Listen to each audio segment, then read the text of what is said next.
What's up, fellas? We out here today. You see what's going on. I got the fishing stuff strapped on the bike. This is really what I've been up to probably the last 2 years, really. I was going out fishing and finding new spots, and I'm gonna tell you what, you can find some spots up off of these trails, and you can't get vehicles out to these locations. You know, like this spot here, you can't get here with a vehicle. You got to get here on a bike, or you got to hike or something like that. And most people just aren't willing to come out here and do this kind of thing. You know, look at this. We got some current going. The water's muddy. I'm not gonna fish here though. I got some better spots. We're going further down the creek here. But today's gonna be the first day going out on the bike with the catfish stuff. So we're gonna see how that goes. You know, hopefully we catch some stuff. Got a cooler. We've got a couple of step 2s in there. You know, and some ice and. You know, I got all my tackle and fillet knives and cutting board, and so we're gonna see what happens. So we'll see you guys in a minute.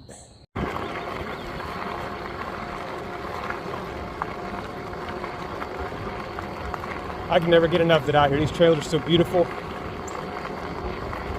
I put over 6,000 miles in the last 3 years on these trails out here.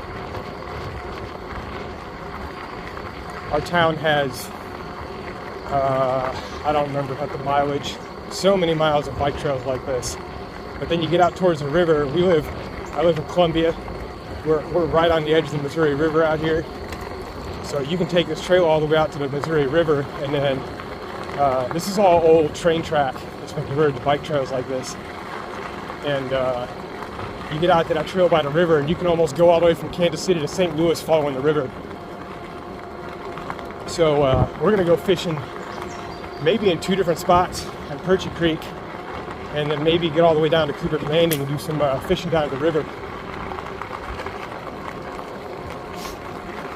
We shall see how far it goes. I mean, if I catch a big enough fish that I'm had for the day, I'm not going to Cooper's. You know, I'll call it good and go home after that.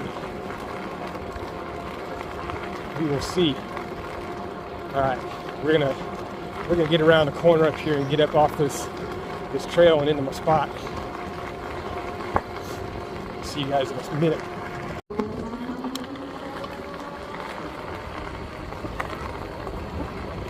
Here we go. This is Perche Creek we're fishing across. We'll see what it looks like right here. I might go fishing under this bridge, or I might go a little further down. We'll see. Ooh, it does look nice right here.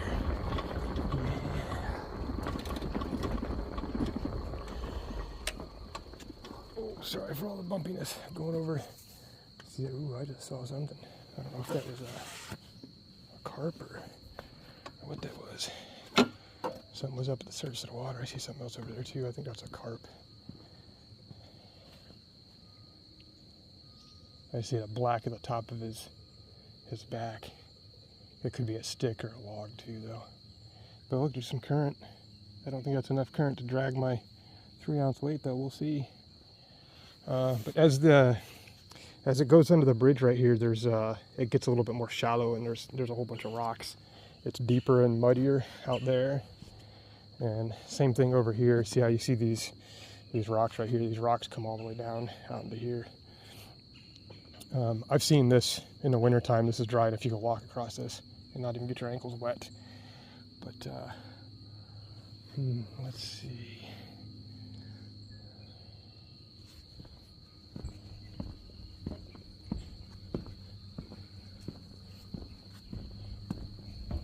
Go down under here and see if I got a spot to stand to run some poles or not. Ooh, I see mulberries. There's mulberries. Oh yes, mulberries. I love mulberries. Look at that big old thick tree of mulberries. That's a big one. Yeah, buddy.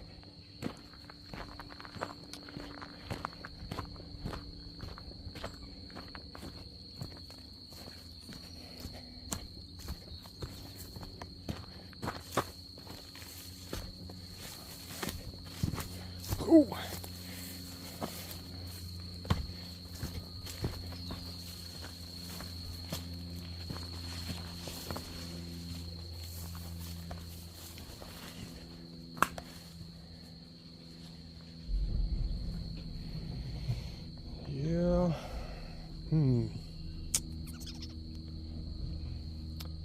I'm gonna go further down.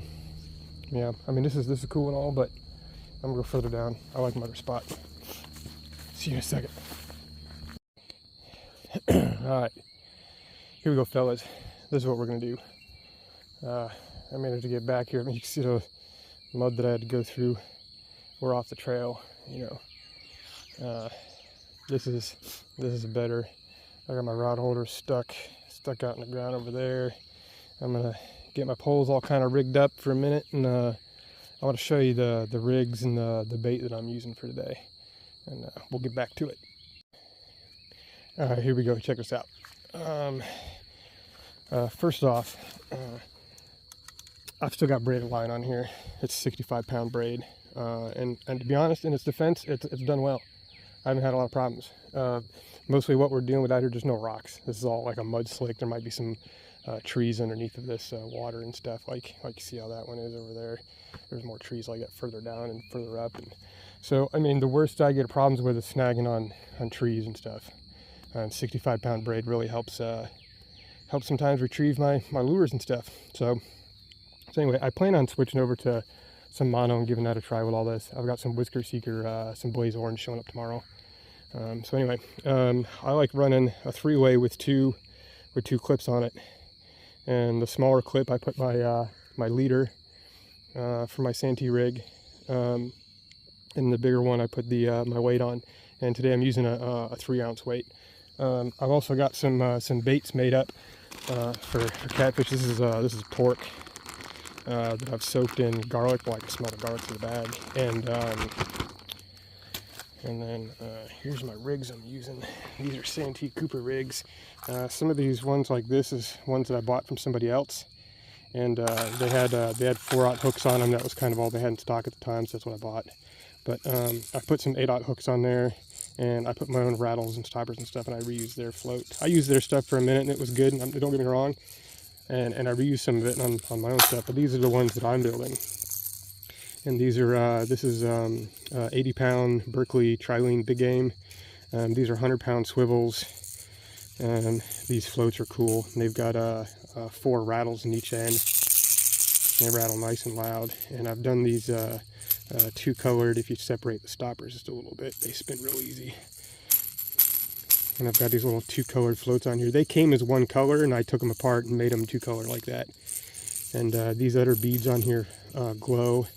And these are silicone stoppers, so you can adjust how far away you want everything from your hook and whatnot. So, and I've got some extra clips in here and some extra weights in case I lose something. So I'm gonna get these rigged up and get them cast out. All right, we're all set up. Lines are in the water. Everything's looking good. Yeah, I made up this bait a couple days ago. I was further down on in the creek, and the water level was higher and the water was moving faster. My 3-ounce weights weren't holding the bait to the bottom. I was casting out, and it was pulling my weight all the way down the creek and up against the bank. So we'll see today. It's a little less current. You can see how soft this mud still is out here. The water gets up over these banks and up into here. The trail that you got to come in on sometimes even gets flooded. I'm excited to catch anything. I like some small little eaters, you know, some dinks. Put some dinks in the sink, you know.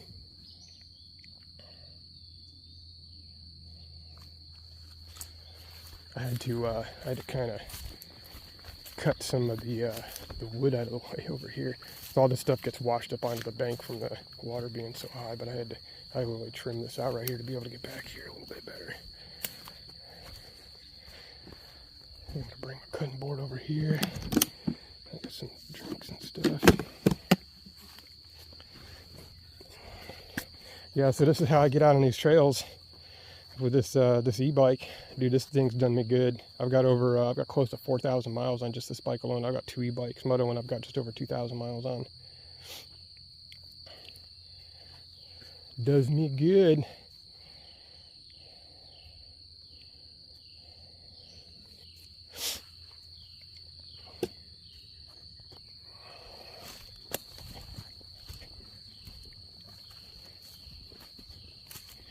Yeah, that's the only reason I'm interested in going over to the high vis mono is because two reasons really. There was one is I can't see my lines personally. Like out here today, I can just barely see them, but I go like turn my head to the side and kind of look at the water, and you know, and it's hard for me to see the lines. Plus, a local lake that's on the other side of town. I go fishing out there sometimes. I had a boater come real close to my poles because he couldn't see my line either. You know, he almost ran over my line. But so I figured with the high vis, I'll be able to see it. They'll be able to see it. It'll work out better. Plus, stuff's cheap. It's okay, you know, right? So I'm gonna see what's gonna happen here. As soon as we get something happening, I'll hit the camera. I think we got something. We got something. I thought we did. Do not. Oh yeah, we got him. We got him. We got him. Let's see what we got here. Let's see. I don't want to interfere with this other pole over here.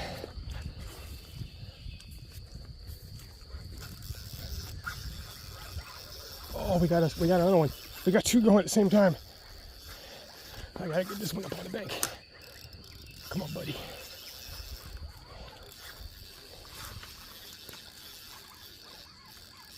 Oh.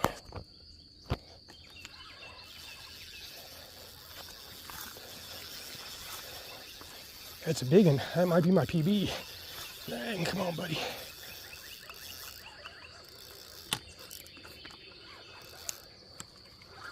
Oh, he is big.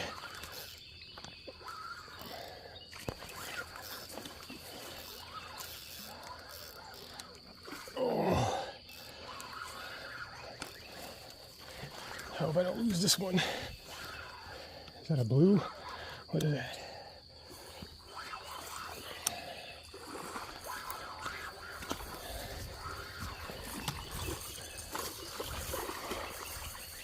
Look at that. Stay right there, dude. Don't go nowhere. Oh. That is definitely my PB. Come on, buddy. Whew. I'm gonna get him up that bank. Come on. Whew.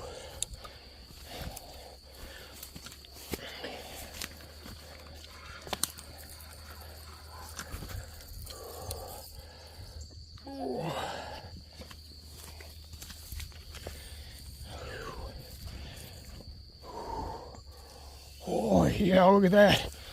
Yeah, buddy. Yeah, buddy. Woo! Look at that. That is big.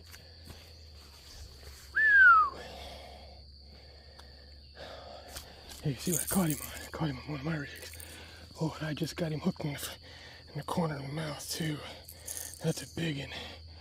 Oh, I might have hooked him twice or something. Wow. You ain't going nowhere, dude. I'm gonna have to knock you out. That's what I'm gonna have to do before I can clean this dude. Woo! Man. All right, let me get situated over here. I'm gonna knock this dude out real quick.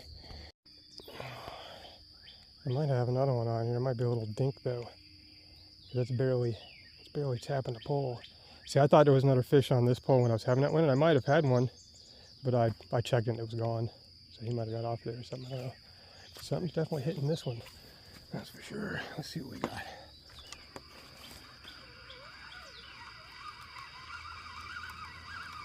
I got something. It's a little guy. Oh yeah, I got something.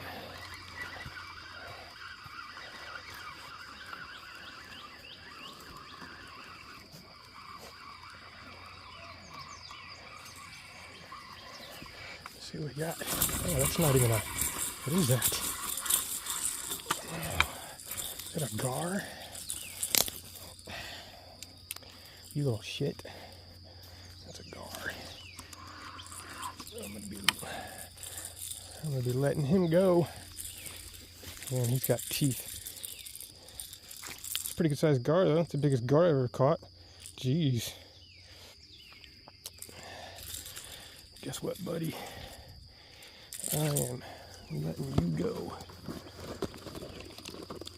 Pliers.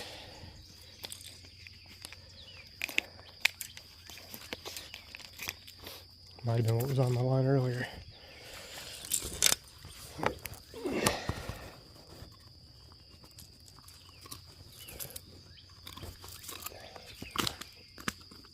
Keep going, keep going. Oh, you made it. Yes, sir. Alright, we're back on the trail.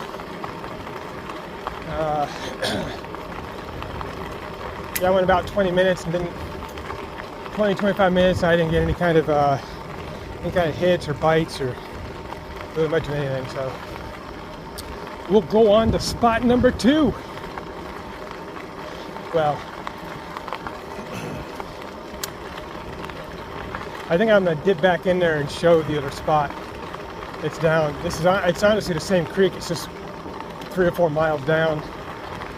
There's a boat ramp there and some other things. But I'm gonna rest way to Cooper's.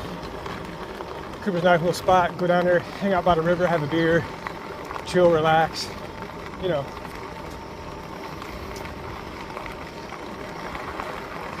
Coming up on Hindman Junction here in about 3/4 of a mile. Hindman Junction. Yes, actually, you know what? There's an eagle's nest right up here. You guys want to see some eagles? Check this out. Check it.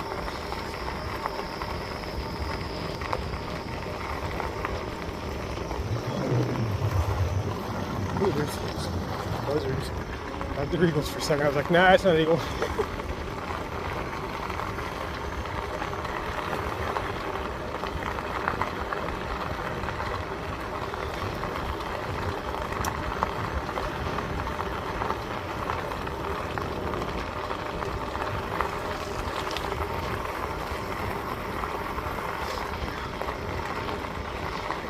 There's a lot of different bike riders that come out on this trail for a bunch of different reasons. You know, there's some people that are, I don't know, like they aspire to be Lance Armstrong or something, and they come out here dressed head to toe in spandex and the most elite riding gear on the most elite bikes. It's pretty wild. But you know, when they look at me and I'm wearing like camo shirts and, you know, and hiking pants and hunting boots. And, you know, I like being out here on these trails too, but I'm not out here to be Lance Armstrong. I'm out here to enjoy the environment and go hunting and foraging for mushrooms and berries and all that good stuff, you know.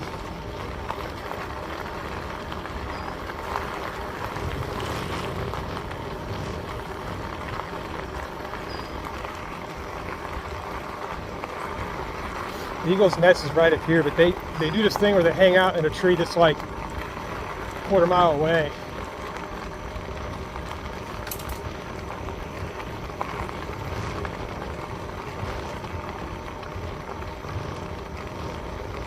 This first really big tree is where they usually hang out at. I don't know if I can see it or not.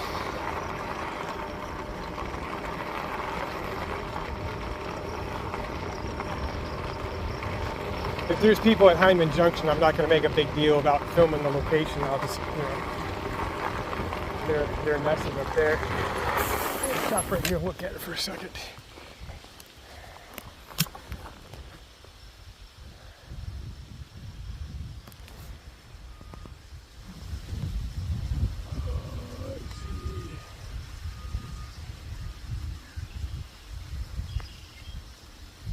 That's it about right there. Can you see it?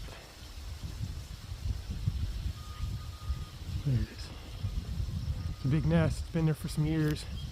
I don't see the adults anywhere.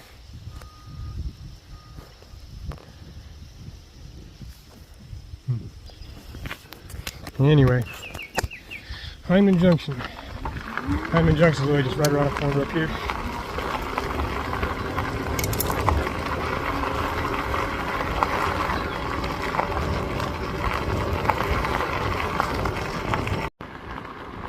Coming up here on the Providence Access. This is the kind of fishing spot number 2.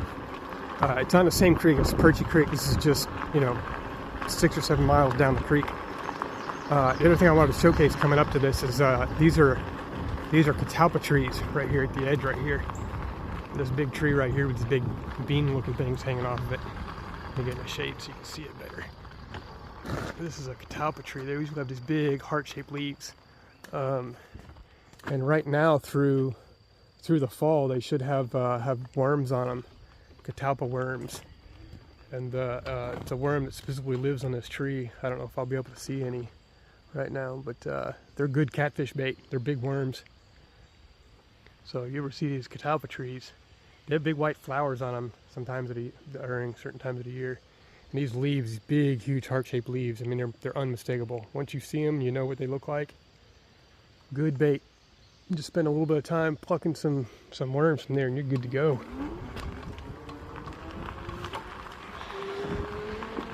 This is private access. I'm just going to kind of show you a little spot. I don't think I'm going to fish here for the moment. I want to go the rest of the way to Cooper's, hang out at Cooper's. Just see what happens. I might fish at Cooper's. I might even fish this spot on the way back, but I'm not going to fish it right now.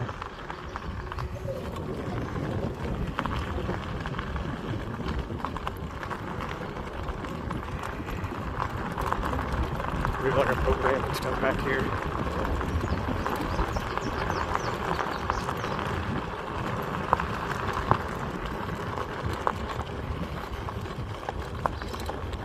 The water's down a little bit. Ooh.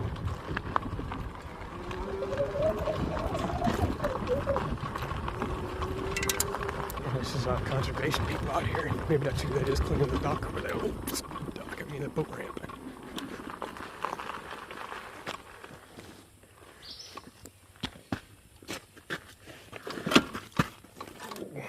This little spot back there, though, is where we're going to go look at.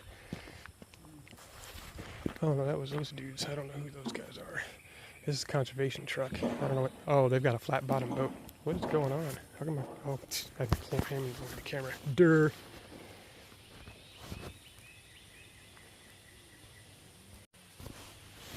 There we go. I had my hand away the camera for a second. Anyway, this is a conservation truck. They got one of their flat bottom boats out here, I guess. Anyway, we'll show, this is a mountain spot I go to over here.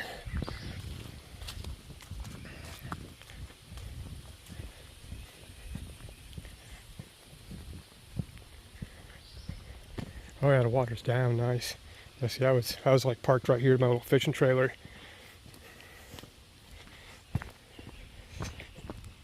And the water was up to probably about where these sticks are stuck in the dirt right there. That's probably about where the water was up, so the water's down quite a bit. I saw a bunch of carp out here. I didn't catch nothing though. I spent a couple hours out here. But again, this is just Perche Creek. It doesn't even look like there's that much flow going on right here. Further up the creek there sure was, but this water looks like it's just sitting. Alright. Well, we're gonna go the rest of the way on to Cooper's. So this is Cooper's. You can see part of the bike trail runs through here. They've got some camping going that they do here. They're in the process of rebuilding their store. They tore their store down like October of last year, and they've been working on it through the winter. They're getting close to having it done. There's a group out here called Missouri River Relief, and they are here doing a children's event today.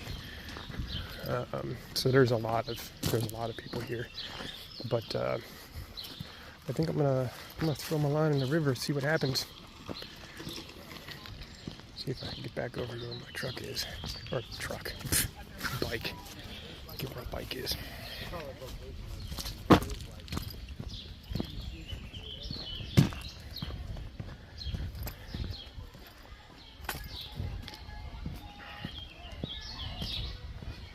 Their new building's nice, I love it.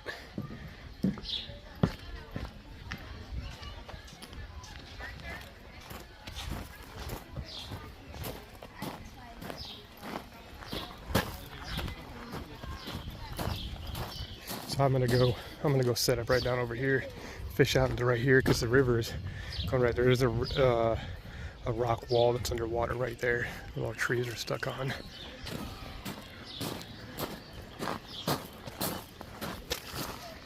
And I'll get back with y'all in a minute. Alright folks, here we go. We're at the Missouri River. Look at this view. Are you kidding me? Come on. Look at that.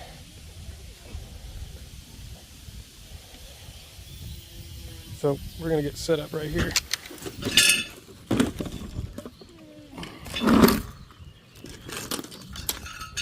And I'll get you set back on when I got everything set up. All right, we're gonna get these hooks baited up. We got everything ready.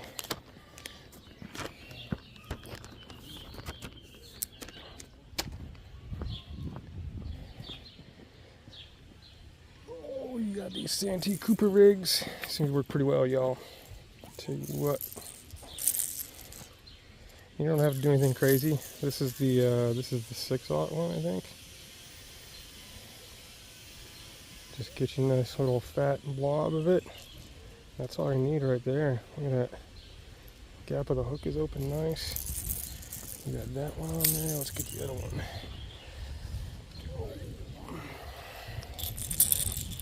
And these are the 8/0 hooks. Same kind of deal. Let's get you a fat corner of it on there, and voila. That's all you need right there. That's it. Get my hands washed off in the muddy water. Alright,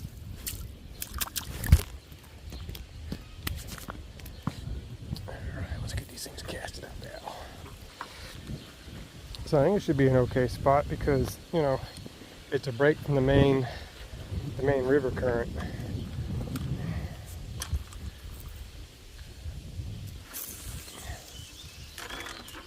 I've seen other people fish this spot, but I've never seen anybody catch anything out of here.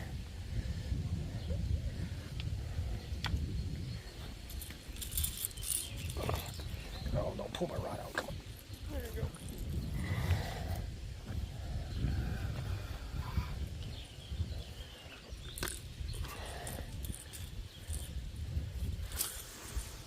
Oh. Go, cool. I thought I almost got it tangled there for a second, but I think we're good.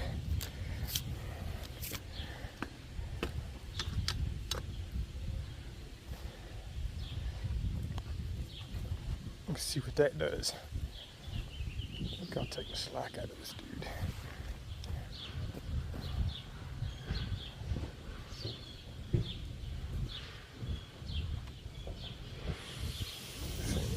Take a slack out of this dude.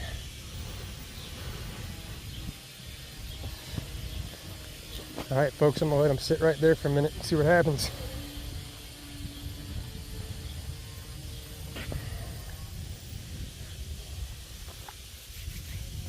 Sit out here and enjoy the weather, you know what I mean?